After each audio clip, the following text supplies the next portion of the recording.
how customer feedback shapes your product and go-to-market strategy. Today we have our guest Janina Moza joining us. Janina is the CMO of FlipSnack, where she leads the marketing across product marketing and where she specializes in building scalable marketing systems that connect customer insights with business outcomes, ensuring marketing serves as a true growth driver rather than simply a support function. So her focus is helping align marketing, sales, and product teams around clear positioning, messaging, and customer value. And her work really sits at the intersection of what strategy and execution translates into how customers actually use products into effective go-to-market plans, which we'll talk about today. So welcome, Janina. Super excited to have you on the show today. Thank you, Akil. I'm very excited to be here as well. Thanks for having me. Yeah, excited to hear more. So, I looked at FlipSnack, and from what I understand, you guys have a super interesting journey and background. You guys started from a fairly simple PDF to flip book tool, is what I understand, and now it's evolved into a much more comprehensive platform. So, maybe you can share a little bit for our audience. When you guys first started, you guys started with a simple tool. What was it? What were some early signals from your customers that you heard that helped you understand that maybe there was a bigger problem to solve here when building FlipSnack? Yeah, of course. So FlipSnack was founded in 2011. I joined FlipSnack in 2012. At that point, it was a very simple PDF to flipbook tool, very basic. So users could just upload a PDF, just customize a few visual elements like changing the background color, and publish their document or their marketing material as a page flip document. At that point, it was very basic, and it was also used mainly by individuals, small businesses, and educators. Mm-hmm. The early signals that there was a bigger problem we could solve came from the type of requests we kept hearing from business users through customer support and direct feedback. Mm. They weren't just asking for a better way to turn their PDFs into flipbooks. They gave us signals like they wanted stronger brand control, more security and privacy options, richer interactivity. They wanted tracking analytics for their documents, and the ability to create content directly inside FlipSnack rather than just uploading static PDFs. So these requests have shown us that the flipbook itself wasn't really the problem that they were trying to solve.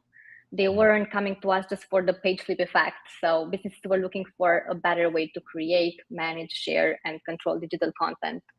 At that point, we realized that there was a much bigger opportunity beyond PDF conversion. And that's the point when it started shaping the direction of the platform more into the like business area.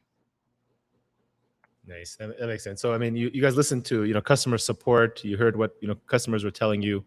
And based off that, you started very simple and you started building features based off, it's like, hey, this is what we actually need. And then it kind of grew out from there. And at what point would you say you realized, the ICP, right? Your ideal customer profile wasn't just anyone who makes a document, right? Imagine someone who comes in, they're like, hey, we're looking to make a document, here's the PDF. But then you guys really nailed in, okay, this is a specific market we're going to go after. Mm-hmm. Yeah, definitely. I should admit that it wasn't very early on. And like you said, there's a massive strategic difference between welcoming anyone who can use the tool versus people who are actively seeing value in the platform and who are willing to pay for that value. So it wasn't a specific moment in time when I realized it. And I guess it happened for me in two phases. Around 2014, I started realizing that FlipSnack customer base was actually more businesses than individuals using us for personal use. So at that point, I also realized that some strategies other companies are using successfully in marketing campaigns addressing consumer directly don't really work for us. We've tried things like sweepstakes, contests, and 1+1 type of deals. Obviously, those work with consumers directly, but with businesses, you're kind of looking at a different marketing strategy. I think at this point, it sounds like very naive where we were, and we really started doing this with no great strategy behind us and not a lot of expertise. Customer profiles also looked very different at that point, and it's less obvious to see the difference between, let's say, a freelance photographer using FlipSnack, which can look a lot like a personal use case, and the type of customers that we have now, let's say Electrolux with 50 workspaces, 500 users. Now it's very obvious, and the product is more fit for customers of this caliber, but it wasn't back then.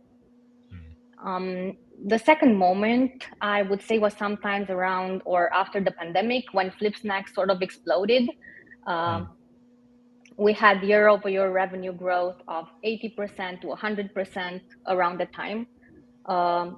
Because we were cooped up inside, we did a lot of work because there wasn't much else to do. I think maybe you can resonate with this one as well. For sure.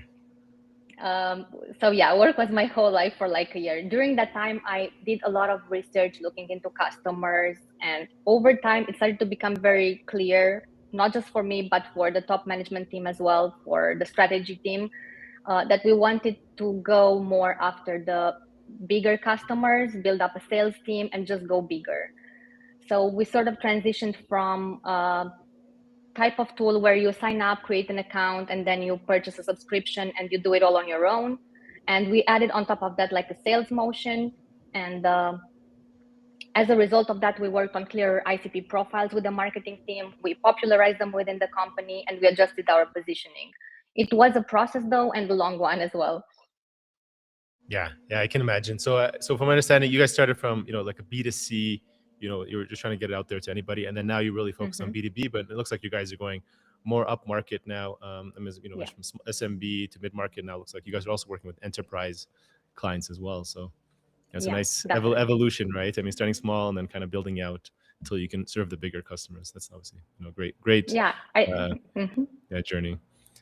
Yeah, and what about from the product side? Like, can you walk me? Is there any specific moments or like specific customer feedback you remember hearing that directly maybe changed like how you're going to position this the product and the messaging, and go from the B2C to the bigger market, the higher market? Yeah, I can actually pinpoint a very specific moment, like a very specific customer that we worked with. It happened back in 2019. And I think it was a pivotal moment. We often reference it within our company. I think that's when FlipSnack has basically changed our product and marketing strategy. I can't say the name of the customer because we signed an NDA with them, but I can tell you the story. At the time, our largest accounts were on contracts worth around $1,000 a year, and our tool was pretty limited when it came to advanced enterprise features. Then this massive global company noticed FlipSnack. They loved the core functionality and it solved their immediate needs perfectly, so they wanted to close a deal. They also loved that we were flexible and willing to work with them on developing the tool to meet their needs. But in order to clear procurement, they needed things that we didn't have. Like they needed security certifications, single sign-on, strict SLAs, and advanced brand control tools. All of the things that we either didn't have or they were like very initial phases. Because our team was quite small, I was overseeing sales at the time, as well as marketing. And I was working directly with this customer. And the insights I gained from those one-on-one conversations were for me insane. It gave me a deep understanding of what matters for companies of that caliber and why. And it really was a pivotal moment in our transition from a simple, mostly SMB tool to something that's suitable for really big brands. Once we built those features, marketing updated a lot of content and created a lot of content around these things that really matter for a big company and things that, quite frankly, I think you need in order to close a big contract. We now have contracts that are, some of them around $50K per year, $60K per year, or even over $100K a year. So yeah, this customer taught us a valuable lesson. You can successfully market something you don't actually have, but when you listen to what a giant client needs, they will give you the blueprint for your next growth tier. And in this case, it was for both marketing and product, I would say. Yeah, absolutely. That's a great story. And there's people who come in. I guess first a couple of follow-up questions. One is, how did they find you? You said, did they find you, through organic search or some form of inbound marketing? And they just said, okay, we like your product, but this is what we actually need. And my second question is, when they said, hey, this is what we need to fit our organization and our demand, did you guys sign something, and did they pay for you guys to go and do the work and make the updates? Or they're like, hey, we need all these things. If you guys make all these changes, come back to us. And how long did that take, right? Because you don't want to be stuck in limbo, and maybe they go and find somebody else, another an alternative supplier and that you may lose it if it takes too much time? Or I guess how do you guys manage that conversation just for other people to understand if they face something similarly? Yeah, of course. So they found us organically in the case of that specific customer, and most of our customers, our best acquisition channel historically has been through organic. We also have some customers that find us through ads. I would say these two channels are like the top performing channels for us. And in terms of how we handle their request for development, I would say that it kind of depends. I'm not going to talk about this specific customer, but how we generally do it. It depends. With some of these requests, we charge the customer a specific fee to cover the development costs, and then we sign a contract with them, and we build this specific functionality specifically for this customer. But also we make sure we cover the cost of the development if we're going to do it specifically for that one customer. That makes sense. And how do you kind of distinguish, right? I'm assuming a lot of customers will come to you, say, hey, we need this change, we want this. And so you're getting pulled in different directions.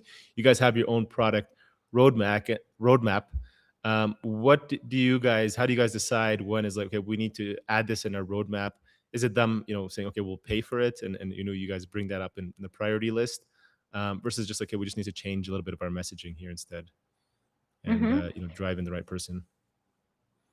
Yeah, of course. I would say it all comes down to active listening and digging past the exact words of a customer and find exactly what their actual need is. Sometimes it's definitely a need for a specific feature that they need built. And then what we like to do is have a conversation with that customer to really understand what's the problem that they are trying to solve and how do they envision that solution. Sometimes we have suggestions for a solution that aren't exactly maybe what the customer envisioned, but they work in fixing their problem for them.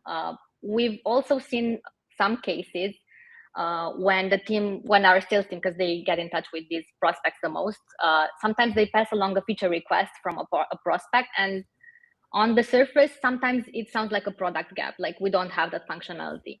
But frequently, we already have a feature that solves that exact problem. We just call it something else, or we haven't marketed it clearly enough, so the potential client has no idea it exists.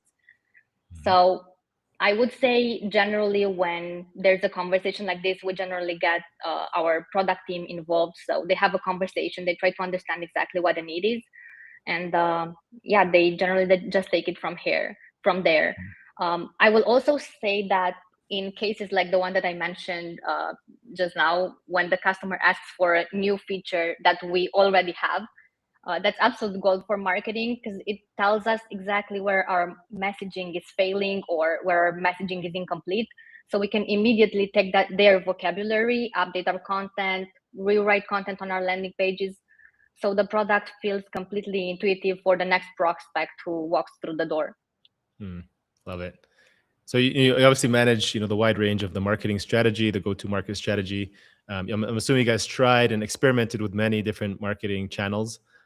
Maybe you can share a little bit. Is there any certain channels where you say have worked best to scale? You mentioned organic and paid as some. Is there any other experiments where you've tried and so it just didn't work well? And why do you think that didn't work as well for your specific market and maybe your product? Yeah, I think we were kind of lucky because we launched the tool back in 2011 when the competition wasn't as fierce as it is now. So most of the signups and customers came to us organically through Google searches, despite us having at that point very little knowledge of SEO. So historically, like I mentioned, that's what performed the best for us. Also, with advertising, it's something that we invest in because especially nowadays, when organic results are pushed so far down on Google search results pages, below AI overviews and ads, you need to have ads and you cannot just rely on organic search results. That's what we've discovered, at least. Yeah. And in terms of other channels, I will say that we've done a lot of experiments. Some of them failed over the years. Some we're actually starting to do again. But we're trying a different approach. Like, for example, I will say that we've sort of tried acquisition through events in 2013, 2014. but with no real like clear strategy other than just show up there and see what happens. Right. Yeah, at that point also Flipsnack was not really a tool you should be selling at events, I think personally, because the average contract value was really low, so it didn't really make a lot of sense from a financial standpoint. But we are at a different point now. The product is very robust, and we've proven that we can close like a 30K or a 50K contract, and at this point it makes sense from a financial standpoint to try this one again, but with a clear strategy, choosing the right events, doing all the pre-event work, post-event work as well, and setting up strategic meetings before, instead of just showing up and hoping for the best. So yeah, we've definitely experimented with other things. We're also experimenting more with like influencer collaborations. It's something that we haven't really done enough in the past, and also at this point I would say we're just starting doing this, and I do think that this one is going to be an experiment. It's going to be successful, but it's too soon to talk about it. Yeah, I mean, here we are today, right? Speaking with people in the space who can promote you as well. So yeah, and have you guys tried other things like, so you mentioned Google ads as one? I mean, have Facebook ads, LinkedIn ads worked as well? Is that something you would recommend to people as well? Yeah, definitely. I would say that I think we've tried everything in terms of ads. What has performed the best for us specifically were Google ads, Google search ads. That's one that really worked for us. But for demand generation, I think LinkedIn ads are also really great if you're going after like big businesses. I think that one is also really great because it can get your message in front of the specific audience that you want to target. Yeah. And when it comes to serving a specific vertical, right? You guys serve a very wide audience, right? Marketing, sales, internal communication, education, employee benefits. Well, also you guys go pretty deep on retail and wholesale, for example. How do you guys operationally and internally decide where to focus your go-to market, energy, when your product really works for many verticals, and not just we're talking about markets, but with the verticals? Where do you guys decide to go, and how do you decide that? I would say this is definitely our biggest challenge, because having a versatile product that solves problems for many different audiences is a gift, but it's also a great marketing challenge. And I was just thinking, even trying to design our homepage that is general enough for everyone to understand for all of these audiences, yet also making it specific enough to make a retail buyer or an HR manager feel seen, is incredibly tough. But I would say that we're kind of figuring out a solution in tackling everything. So to tackle this operationally, we broke our GTM focus down into a few distinct buckets.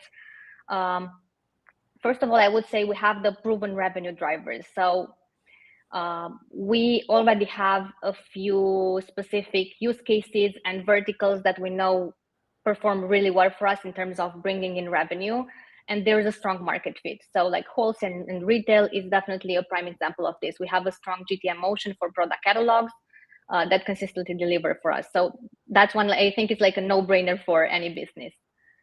And then the second bucket, it's the strategic product bets.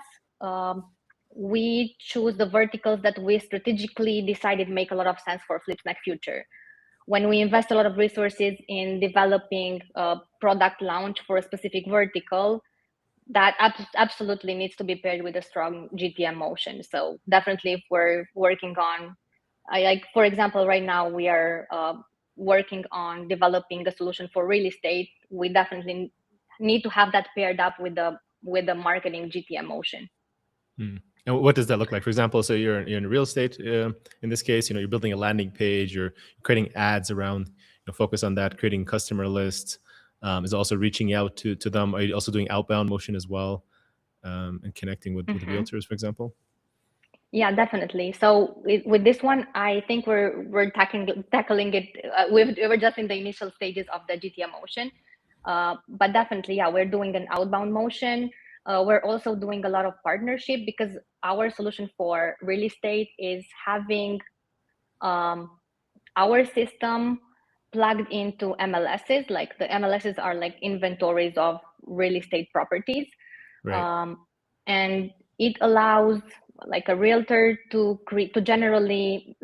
instantly generate a listing presentation brochure from an MLS listing instantly with just a few clicks. So it's a really great solution. And in order to be able to deliver that to our customers, we needed to be integrated with multiple MLSs and MLS providers. So with this particular motion, it makes a lot of sense to also do like co-marketing campaigns with these providers. Right. So finding partners who can help, you can leverage and already have the audience you guys are looking for. And when, for example, Realtor is creating this, they built it instantly for a listing. This is a generally digital only product, or they can also print it and then send it to their clients as well? Yeah, so it can be downloaded and it can be printable. Most of our customers use it for the digital version, obviously.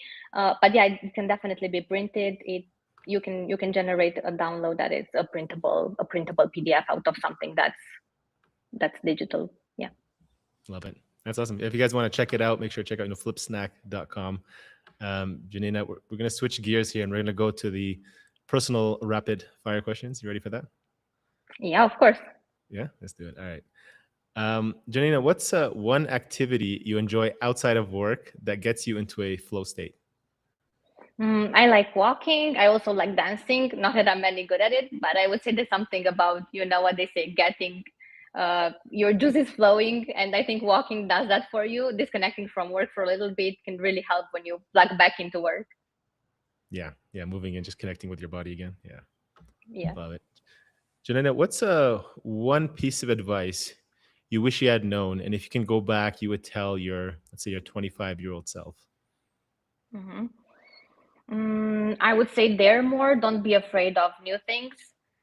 In both my personal and my professional life, I tend to lean more on the safe side of things, what I've done before, what I already know works. And over the years, I've realized sometimes it can really be like a thing that slows me down or something that is not really benefiting me. And I've managed to sort of change a little bit in this regard, and I'm less afraid of change and of new things than I was. But yeah, that's definitely something that I need to work on more than other people. And that's something that I think it would have helped me to know at 24 years old. Yeah. So just being able to take more risk and getting out of your comfort zone, right? Yeah, to grow. Exactly. Janina, what are some of the biggest challenges you're currently facing in order to continue to grow FlipSnack? Meaning, what keeps you up at night these days, and what are you thinking about? At this point, the marketing department is 25 people, and with 25 people, it can be quite challenging at times to move fast. So I would say this one, things are happening really fast, and especially nowadays, AI is obviously a huge wave, and you either learn how to ride that wave or you get destroyed by it. So I would say that keeping up with the pace of how things are evolving, how fast everything is changing. And some people from my team are definitely really embracing it, and I'm really proud of the work that they are doing. While other people are maybe not quite as comfortable with that fast-paced environment or with change. Like I mentioned, maybe I'm also setting the trend with this one, so people might be just taking after me. But yeah, I don't want to complain about my team, though. They are amazing people, and I'm really lucky to have such an amazing talent and humans work alongside me. That's awesome. So just managing them. Yeah, I guess that's part of the growing pains, right? Yep, definitely. Gina, what are some of the best 3 resources you would recommend? These could be, books, mentors, or maybe people you follow in the space who you'd say have been most instrumental to your success over these last few years. I think it's challenging to pick just 3, but I will say here's my best try. For books, I would recommend Influence by Robert Cialdini. I read it a while ago, but I think it's a classic. I like that it talked about principles of human psychology. So I think it will always stay relevant regardless of what happens next in marketing and how much AI changes things. So I would definitely recommend that one. Next, I will say, I guess it's most like a person and the book. I will talk about April Dunford. She's doing a lot of work on positioning, and I personally like to follow her and listen to her and watch her videos. She also had a book launched in 2019, Obviously Awesome. And again, it's something that's on positioning, but I also found it particularly relevant for me because it kind of talks about strategy and team alignment and making sure that, I think the strategy has to come from the top on positioning. And if that doesn't happen, people are just gonna do a lot of things that are not really going to drive impact. And I think that one was particularly relevant for me. And other resources that I will mention are, I'm subscribed to Emily Kramer. She led and built marketing teams at Asana, so she's like a really big personality. She also has a newsletter that has over 80K subscribers. She focuses on startup marketing strategy, and what I really liked about her, she inspired the current structure of my department. And what I really liked about her is that she's very practical, framework heavy. She's grounded in her real experience rather than just theory. And I think I already mentioned 3, but if you will allow me, I will just say one more. Go for it. Yeah, go for it. All right. So the other people that I would mention that I think is worth following is Kieran Flanagan. And what I really like about him is that he also has a Substack called the AI Marketing Generalist, which is focused on helping marketers get real results with AI. And it's also practical use cases weekly. I really like him. And also he has a podcast as well, Marketing Against the Grain. And I think it's a really good resource for marketing in the AI era. Absolutely. Yeah, we had Kieran on the podcast. If you guys didn't hear, he was on a couple of years ago when he was working at HubSpot. So great, very, very intelligent. And I like following his content as well. So great recommendation. We'll also add the books. Thank you for recommending us. Influence, obviously awesome. And Emily Kramer as well. So we'll put those links in the show notes for you guys if you guys want to check it out. So awesome recommendations. Janina, what does success mean to you today? Whether it's personally, business, financial, life, there's no right answer. Mm-hmm. Okay, I guess success is when you're happy with where you are in your life, professionally and personally. And I think for me, it has to be both in order to have that balance and happiness in your life. By my own personal standards, I think I'm successful at this point. I'm happy with my career. Like, I'm at a strategic level in the company, so it's clear to me how decisions I make have an impact on the business, and that's very rewarding.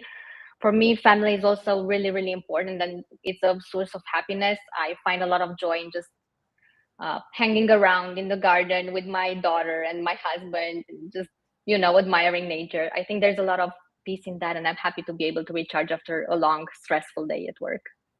Of course, yeah. Love it. This has been great, Janina. Where can founders or anybody listening in the audience get in touch with you, learn more about you or FlipSnack? I would recommend LinkedIn. I don't post much on other channels. So just search for Janina Moza on LinkedIn and shoot me a message, and I'll be happy to reply. Awesome. We'll make sure to add your LinkedIn to our show notes as well. Make sure to say hi to Janina and connect with her if this resonated with you. So thanks a lot for being on the show today. Thank you so much. Thank you very much for having me here. It's been a pleasure.